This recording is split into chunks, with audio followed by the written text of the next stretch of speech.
오늘의 설교 제목이 언약의 진행 메이커 리브가입니다. 제가 그림을 한번 그려봤습니다. 비춰주시죠. 그림을 보여주면은 이 그림이 연상이 되어서 설교 제목을 여러분 기억할까 싶어서 제가 챗 GPT를 이용해서 그리라고 해서 그린 겁니다. 이렇게 임신한 리브가의 모습.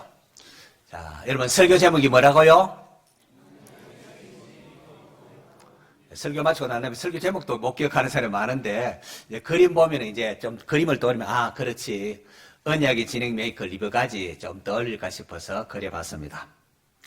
창세기가 1장에서 50장까지 있는데, 그 중에 가장 긴 장이 24장이라고 했습니다. 24장이 뭐길래 이렇게 가장 긴가? 그것은 아브라함이 이삭의 아내를 찾아서 구해오는 일이었습니다. 이게 얼마나 중요했던지, 아브라함은 가장 신뢰한 늙은 종에게 자기 허벅지 아주 몸 깊숙이 이렇게 손을 넣어서 맹세까지 시키면서 가나안 족속이 아니라 저기 고향 친척 가운데에 이삭을 아내로 구해오라는 명령을 내리고, 그렇게 해서 구해온 이삭의 아내가 리브가입니다. 리브가는 아브라함을 통하여 하나님이 약속하시지 않습니까? 완전히 죄에 빠져서 영원히 죽을 수밖에 없는 인류를 구원하기 위하여 아브라함은 네가 복이 될 것이고 복의 근원이 될 것이고 너로 말미암아 하늘의 별과 같은 많은 하나님의 자녀가 태어날 것을 이렇게 말씀하셔서 축복하셨습니다. 그래서 창세기 24장 60절에 보면은 리브가의 오빠와 리브가의 가족들이 리브가를 이렇게 시집 보내면서 이런 축복을 합니다. 우리 누이여, 너는 천만인의 어머니가 될지어다. 내 시로 원수의 성문을 얻게 할지어다. 하나님께서 오늘 구원하는 일에 이 리브가가 귀하게 사용될 것을 기원하면서 축복한 거죠. 자, 그런데 여러분, 이게 어찌된 일인지 리브가는 언약을 이어갈 여인으로서 많은 자손의 복을 낳을 것을 기대했는데 결혼한 지 오랫동안 자식이 생기지 않습니다. 뭐 1, 2년이 아니라 그 기간이 거의 20년이 자식이 생기지 않습니다. 이런 그 마음이 어떠할까요? 또 말하기 좋아하는 이웃 사람들 그냥 있었겠습니까? 그렇게 멀리서 아내를 데려오더니만 꼴 좋다. 응? 자기 동족이어야 한다더만은 아직도 아이가 없어 하면서 수군거리고 비웃지는 않았을까요? 만약에 여러분이 이런 소리를 들으면 어떨까요? 기분이 상할까요? 상하지 않을까요? 어떤 너무 속이 상해가지고 뭐 우울증에 걸려서 뭐 두문불출할 수도 있고 우라병으로 인하여 뭐 야단법석을 피울 수도 있습니다. 때로 우리가 또 하나님의 일을 하거나 뭐 선한 일을 하거나 이렇게 함에도 불구하고 나만 왜 이런 어려움을 겪느냐 불평하며 낙심할 때가 있습니다. 하지만 성경을 한번 자세히 읽어보십시오. 성경에 나오는 위대한 인물들도 이러한 여러 가지 위기와 어려움이 있었던 겁니다. 성경에 나오는 위대한 신앙의 여인들 보면요, 그 여인들 대부분이 초창기에 불임이었다는 사실 아십니까? 아브라함의 아내 사라가 그러했고요. 오늘 본문에 나오는 이삭의 아내 리브가가 오랫동안 불임이었고, 또 그 이후에 야곱의 아들 라헬도 오랫동안 자식이 없습니다. 사무엘의 어머니, 위대한 선지자 사무엘을 태어날 어머니 한나도 자식이 없어서 그렇게 울고불고 오랫동안 있었습니다. 예수님 당시에 경건한 제사장인 사가랴의 부인 엘리사벳도 나이가 넓도록 자식이 없는 불임이었습니다. 목회를 하다 보면은 말로 인하여 상처를 받았다는 사람들을 많이 봅니다. 이게 한두 사람이 아니고 이게 참 교회를 허무는 사탄의 전략입니다. 말로 인하여 상처를 받았대요.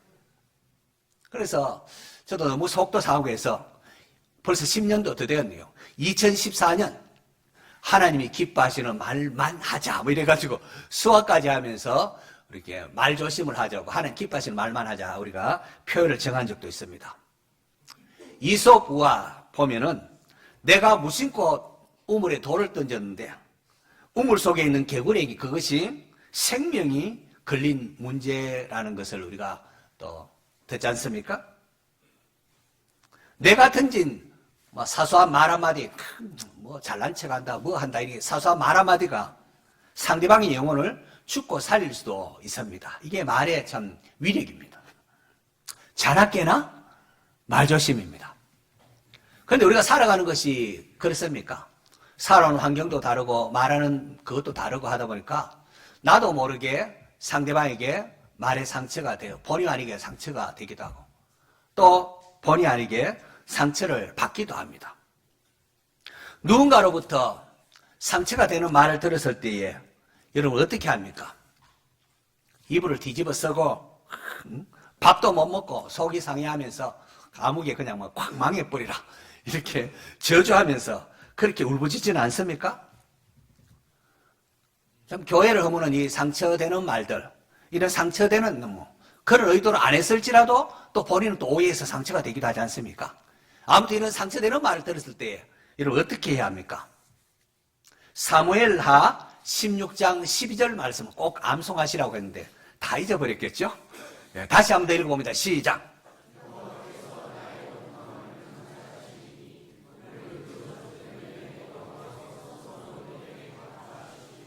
예. 아들 압살롬의 반역으로 인하여 다윗이 피눈물을 흘리며 좀 막 친구들도 배반해서 왕궁에 쳐들어오니까 맨발로 그냥 피난길에 올랐던 다윗 왕이었습니다. 그런데 울면서 그렇게 피난길에 오르는 다윗을 향하여 사울의 집안 가운데 집안 사람 가운데 시므이라는 사람이 있는데 다윗을 향하여 막 저주를 합니다. 다윗은 자기를 죽이려고 했던 사울 왕을 끝까지 선대했지만은 시므이는 그것도 알지 못하면서 다윗을 향하여 하나님께서 사울 왕의 피를 다윗 내게 돌리셨도다. 그래서 네가 저주를 받아서 아들에게 버림을 받았다라고 하면서 막 저주를 퍼붓습니다. 그렇지 않아도 살아난 아들이 반역을 일으키고 믿었던 친구들이 거기 반역이 가다면서 다윗을 죽이려고 할 때에 얼마나 가슴 아픈 엉어리진 마음으로 지금 피난길을 가고 있는데 맨발로 가고 있는데 이 시므이가 막 저주를 하니까 얼마나 상처가 되겠습니까? 뭐 다윗의 피가 어쩌면 우리 같아서는 피가 막 거꾸로 솟아오르지 않겠습니까? 이놈의 자식 오늘 너 잘 만났다 하면서 화풀이라도 할 법합니다. 너 죽고 나 죽자 하면서 할 법합니다. 다윗을 호위하던 아비시 장군이 이 소리를 듣고는 왕이여 내가 당장 가서 저놈의 목을 베고 오겠습니다 라고 했습니다. 그때 다윗이 한 고백이 여호와께서 나의 원통함을 감찰하시리니 오늘 그 저주 때문에 여호와께서 내게 무엇으로? 선으로 내게 갚아주시리라. 믿으시기 바랍니다. 하나님께서 이러한 다윗을 기뻐하셨고 이러한 다윗으로 하여금 다윗이 말한 것처럼 압살롬의 반역이 평정되게 하고 다시금 왕궁으로 돌아오게 하셨습니다. 저 우리 성도들도 말로 인하여 시험 당할 때에 이럴 수 있기를 바랍니다. 다윗처럼 하나님을 바라보며 인내함으로 복을 받는 성도 되시기를 축원합니다. 한번 따라합시다. 여호와께서 나의 원통함을 감찰하시리니 오늘 그 저주 때문에 여호와께서 내게 선으로 갚아주시리라. 알아서 잘 하시는군요. 여호와께서 선으로 내게 갚아주시리라. 예수님께서도 말씀하지 않습니까? 나로 말미암아 너희를 욕하고 박해하고 거짓으로 너희를 거스러 모든 악한 말을 할 때에는 입을 뒤집어 쓰고 막 저주하고 막 분통해 하라는 게 아니라 너희에게 뭐가 있나니? 복이 있나니. 어떻게 하라고요? 기뻐하고 즐거워하라. 하늘에서 너희의 상이 큼이니라. 믿으시기 바랍니다. 말로 인해 상처를 받다 시험이 들었다고 여러분 그러지 마시기 바랍니다. 하나님이 감찰하십니다. 오히려 이 원통함이 있을 때에 하나님이 나에게 복을 주시려는 모양이다. 나에게 앞으로 하나님께서 상을 크게 주실 모양이라 이렇게 생각하시기 바랍니다. 그러면 훨씬 낫습니다. 그 믿음이 충분하면 기뻐하겠지만 믿음이 적더라도 말씀을 우리가 암송하고 묵상을 하면 우리가 이길 수가 있습니다. 나에게 주어진 힘 원한을 푸는 데 사용할 게 아닙니다. 시므이도 가만히 있다가 이제 쫓기가 하니까 막 그렇게 하지 않습니까? 그게 아닙니다. 나에게 주어진 힘이 있다면 하나님 나라를 위하여 사용해야 합니다. 우리가 이럴 수 있다면 얼마나 우리 사회나 우리 교회나 하나님 나라가 아름답게 세워져 나갈까요? 메시아의 왕조를 예표하는 다윗 왕조인데, 이 다윗 왕조는 그냥 주어진 것이 아니라 이처럼 다윗이 자기에게 주어진 힘을 하나님 나라를 위하여 사용할 때에 아름답게 메시아의 왕조를 세워져 나갔음을 기억하시기 바랍니다. 자, 본문으로 돌아옵니다. 아내 리브가가 오랫동안 임신하지는 못했습니다. 그때 이삭이 행한 일이 21절에 이렇게 기록되어 있습니다. 같이 한번 읽습니다. 시작.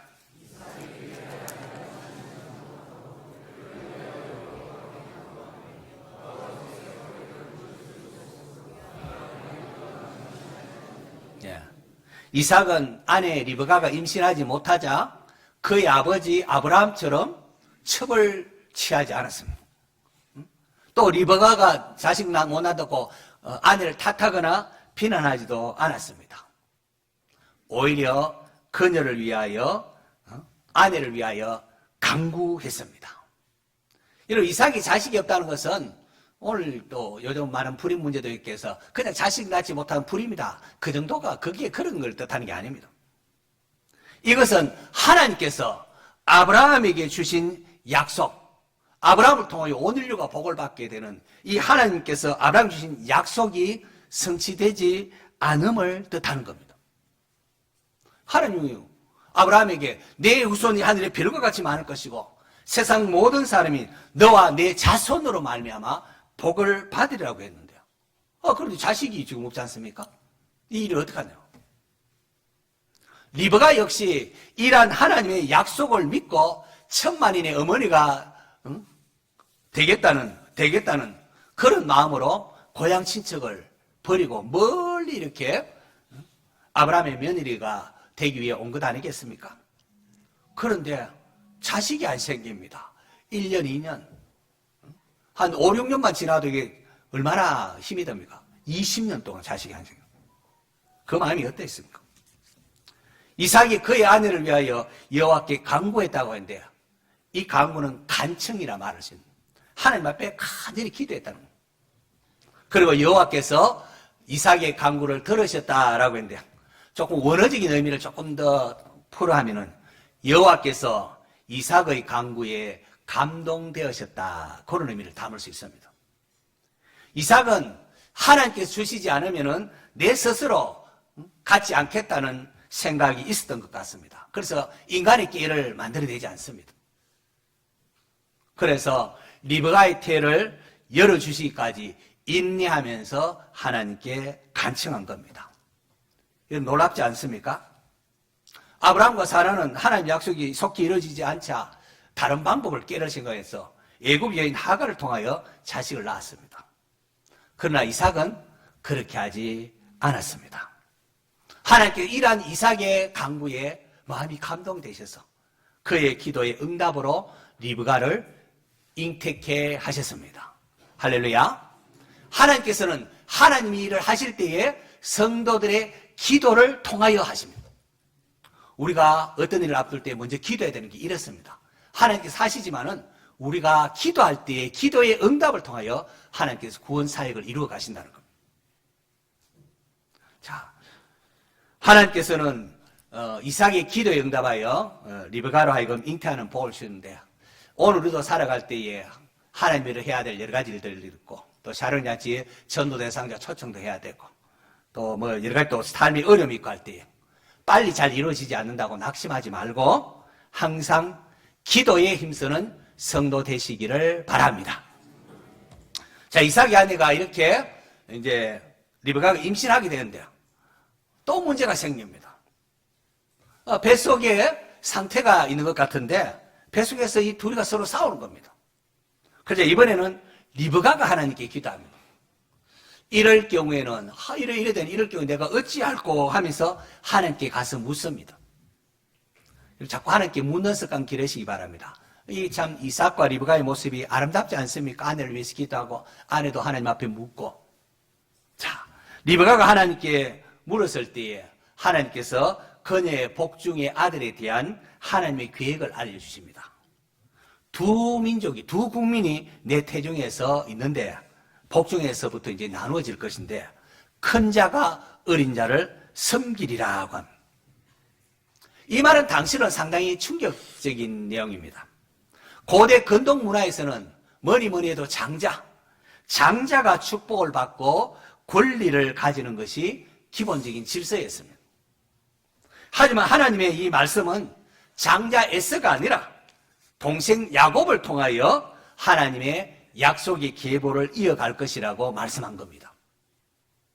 이것은 전적으로 하나님의 주권적 선택을 우리에게 보여주고 있습니다. 사람의 조건이나 어떤 것이 아니라 전적인 하나님의 뜻에 따라서 선택되어지고 구원이 이루어진다는 겁니다. 로마서 9장에 보면은 리브가가 우리 조상 이삭 한 사람으로 말미암아 임신하였는데 그 자식들이 아직 나지도 아니하고 무슨 선이나 악을 행하지 아니한 때에 택하심을 따라 되는 하나님의 뜻이 행위로 말미암지 않고 오직 부르시는 이로 말미암아 서게 하려 하사 리브가에게 이르시되 큰 자가 어린 자를 섬기리라 하셨나니 라고 말씀합니다. 하나님의 선택이에요. 오늘 내가 예수 믿고 하나님 백성 된 것은 전적인 하나님의 선택이요 주권적 은혜라는 겁니다. 그래서 알고 보면은 모든 게 하나님의 은혜였구나 하면서 감사하게 되는 겁니다. 내가 그래도 뭐 이렇게 했기 때문에 이렇게 자랑하지 못하게 함입니다. 그래서 믿지 않고 하는 이런 사람들 볼 때 오히려 불쌍한 마음을 가지게 되고 그렇게 하나님 앞에 기도하는 것이 옳은 성도의 자세입니다. 자, 리브가는 하나님께 물음을 통하여 하나님의 언약의 하나님께서 아브라함에게 하신 언약의 계승자가 장자 에서가 아니라 동생 야곱이라는 사실을 이제 알게 됩니다. 그리고 이 문제가 리브가의 일평생에 이제 이 문제를 가지고 실험하게 됩니다. 사회 규범에서 벗어나 장자가 아니라 차남이 하나님의 복을 상속받도록 하다니 리브가로서는 이게 보통 문제가 아닐 수가 없었습니다. 훗날 보십시오.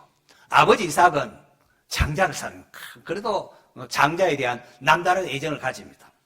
창세기 25장 28절 보면은 이삭은 에서가 사냥한 고기를 좋아하므로 그를 사랑하고 리브가는 야곱을 사랑하였더라. 많은 분이 이것을 이삭과 리브가가 자식을 편애하는 것이 잘못이다 그렇게만 주로 많이 해석하는데 부모가 자식을 편애하는 것은 안 되죠. 그건 잘못입니다. 하지만은 성경의 본문이 말하고자 하는 강조점은 그것만이 아닙니다. 창세는 그런 윤리를 가르치는 것이 아니라 하나님께서 온 인류를 구원하기 위해 아브라함에게 하신 복의 언약이 어떻게 이어지는가 그걸 지금 말하고 있는 겁니다. 이삭은 그저 장자 에서를 좋아하고 또 에서가 가서 남자답게 말이죠. 사냥을 해서 가져온 고기 오니까 그걸 먹으면서 기뻐하고 자랑스러워했습니다. 그래서 아브라함의 복이 이 장자 에서를 통하여 이어지기를 바랬습니다. 그게 아버지의 마음이었습니다. 훗날 이삭이 나이가 많아 늙었을 때, 한 100세 좀 넘었을 때, 그는 야곱이 아닌 에서를 불러다가 내가 이제 늙어서 언제 죽을지 모르니까 너 들에 나가서 나를 위하여 한번 사냥해서 고기를 잡아서 별미를 한번 만들어 놓으라. 내가 그거 먹고 온 힘을 다하여 죽기 전에 마음껏 한번 네게 축복하겠노라. 하나님께서 아브라함 이어서 이삭 다음으로 이제 언약이 이어질 에서에게 한번 축복하겠노라. 그렇게 말을 합니다. 그런데 이것을 누가 듣는지 아십니까? 창세기 27장 5절 한번 보십시다. 같이 읽습니다. 시작.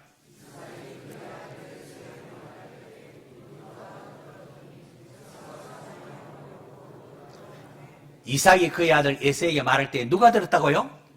이 리브가가 딱 썼습니다. 리브가는 언약의 가정에 시집을 와서 자기가 해야 될 사명이 하나님께서 그의 시부 아브라함에게 하신 언약의 대를 잇게 해주는 겁니다. 이러할 때에 리브가는 하나님의 뜻이 장자 에서가 아니라 동생 야곱을 통하여 이어질 것이라는 사실을 들었습니다. 이러한 하나님의 신탁을 마음에 품고 리브가는 남편이 장자 에서를 사랑하고 그에게 축복하고자 할 때에 그 소식을 듣고는 급히 누구를 부릅니까? 동생 야곱을 부릅니다. 그리고는 네가 가서 장자의 명분도 팥죽 한 그릇 주고 샀는 네가 가서 빨리 그거 해라 하니까 합니다. 이삭의 축복을 받도록 합니다. 야곱이 아버지를 속이고 이렇게 내가 이삭입니다 하고 축복받으러 들어갔다가 축복 고사고 이놈의 자식 거짓말 하는구나 하고는 저주를 받을까 두려워 나는 안 되겠다고 하니까 그때 리브가가 내 아들아 너의 저주는 내게 돌리고 내 말만 들으라 하고 여자분입니다. 여자 하고는 야곱으로 하여금 이삭의 축복을 받게 했습니다. 이런 족장시대에 한 세대에서 다음 세대로 하나님의 축복을 전하는 것은 굉장히 중요했습니다. 이 점 굉장히 중요했습니다. 그렇게 이삭은 야곱에게 축복에 앞서서 누구에게 지금 에서에게 하고 싶었다고. 그래서 음성 들어보니까 이게 좀 들으면 알지 않습니까? 소리 상동이라도 부모들은 자식 소리 들으면 이게 누군지 다 알지 않습니까? 이게 에서가 같이 야곱 같다는 말. 그래서 네가 과연 내 아들 에서인지 아닌지 내가 좀 만져봐야 되겠다 하고는 만져봅니다. 음성은 분명히 야곱인데 만져보니까 털을 이렇게 묻혀가지고 털을 붙여서 에서의 손이었습니다. 그래서 이삭이 야곱에게 축복을 합니다. 축복하고 돌아간대요. 얼마 뒤에 에서가 돌아가 아버지 별미에 왔습니다. 이제 잡수시고 나에게 축복하셔서 그제야 어이쿠 하고 에서가 충격을 받습니다. 아, 야곱이 와서 축복을 받고 갔구나. 그런데 여러분 이상하지 않습니까? 이 사실에서 이삭은 야곱을 부르다가 네 놈의 자식 어떻게 네가 왜 이렇게 형의 축복을 가르쳤냐고 혼내줄 법합니다. 그런데 아무 말도 하지 않습니다. 왜요? 이삭도 야곱이 축복의 상속자임을 인정했기 때문입니다. 야곱이 맞구나 인정했기 때문입니다. 비록 자신은 기어이 장자에게 에서에게 축복하려고 했지만은 하나님의 뜻을 거스릴 수 없음을 그가 알았던 겁니다. 그래서 에서에게 축복하기를 내 아우를 섬길 것이며 이렇게 내 아우를 섬겨야 합니다. 섬길 것이며 이렇게 축복합니다. 자, 바로 이것으로 인하여 히브리서 11장 믿음의 인물들이 나오는 게 보면은요. 거기에 보면은 히브리서 11장 1절에 믿음으로 이삭은 장차 있을 일에 대하여 야곱과 에서에게 축복하였으며 라고 합니다. 천국에서 이 히브리서 만약에 이삭이 이 부분을 읽으면 부끄러울까 안 부끄러울까요? 누구에게 고마워했을까요? 그의 아내 리브가에게 아마 고마워했을 것이라 생각을 합니다. 이삭이 믿음의 전당에 이렇듯 이름을 올 수 있었던 것은 그의 배후에 누가 큰 역할을 했죠? 그의 아내 리브가가 큰 역할을 했던 겁니다. 이삭은 아브라함이 이어서 자신이 상속자고 이어서 하나님 다음 상속자를 이렇게 축복해야 되는데요. 다음 상속자가 누구인지 제대로 알지를 못했습니다. 오히려 누가? 리브가가 이 점에 있어서 하나님 뜻을 이루는데 중요한 역할을 한 겁니다. 이후에 에서가 이 사실을 알고는 동생을 미워합니다. 그리고 이제 아버지가 나이 많아 늙었으니까 이제 곧 죽을 테니까 죽고 나면은 아버지가 없으면은 내 저놈의 동생 야곱을 내가 죽이고 말겠다. 심중에 그렇게 결심합니다. 이 심중에 에서가 야곱을 죽이겠다고 결심한 것을 또 누가 듣는지 창세기 27장 42절 같이 읽습니다. 시작.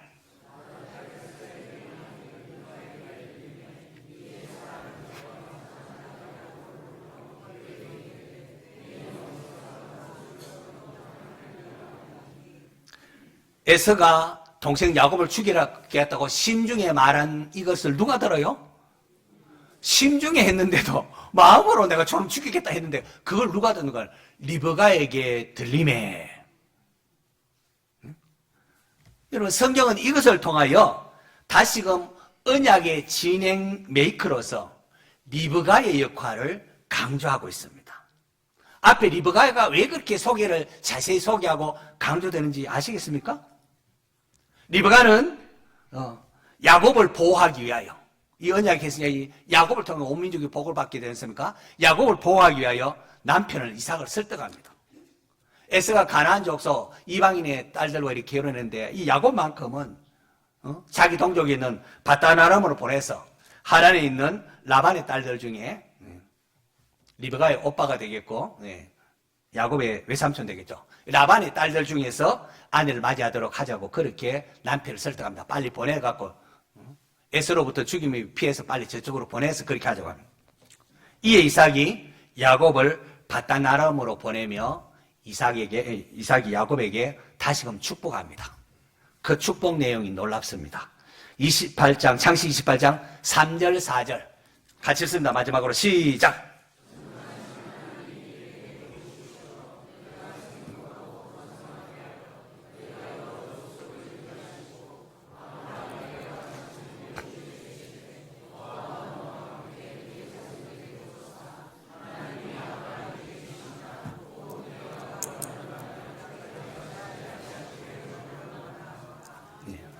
전능하신 하나님이 아브라함에게 허락하신 복을, 아브라함에게 주신 땅을,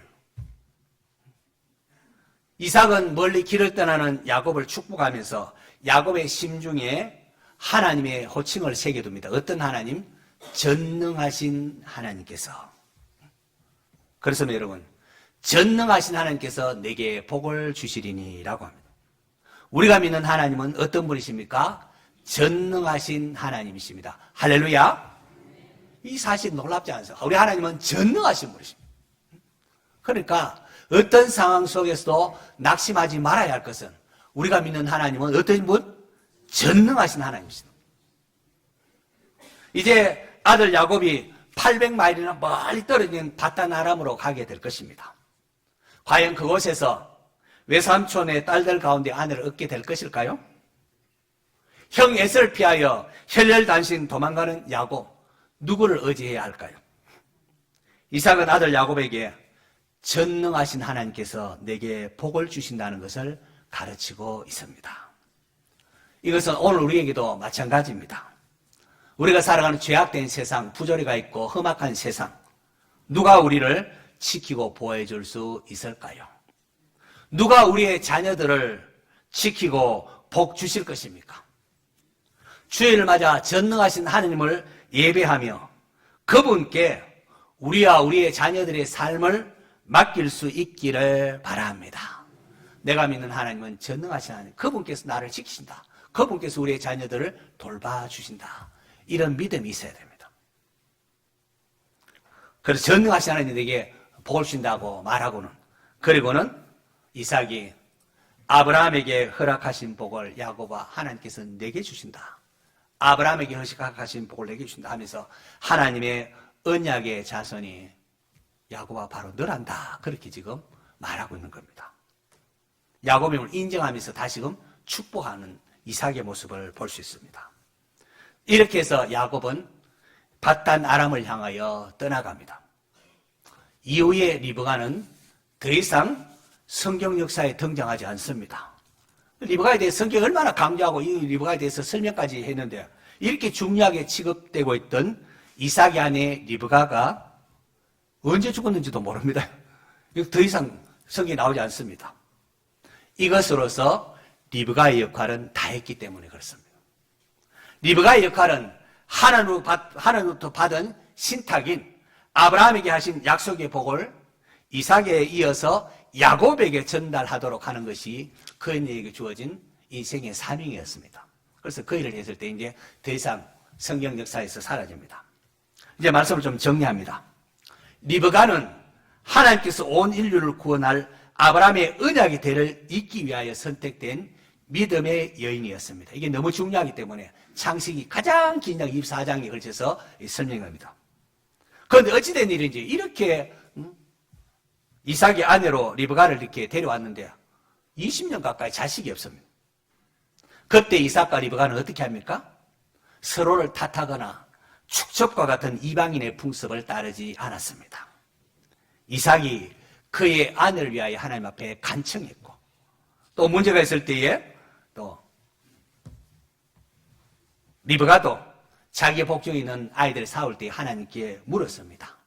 아름다운 부부의 모습 아닙니까? 하나님께서 하나님 일을 이루어 가실 때에 성도들의 기도를 사용하십니다. 그러니까 기도해야 되죠. 삶에 문제가 있을 때에 상대방을 탓하거나 하지 마시고 서로 기도하며 사랑으로 기도하는 성도 되시기를 축원합니다.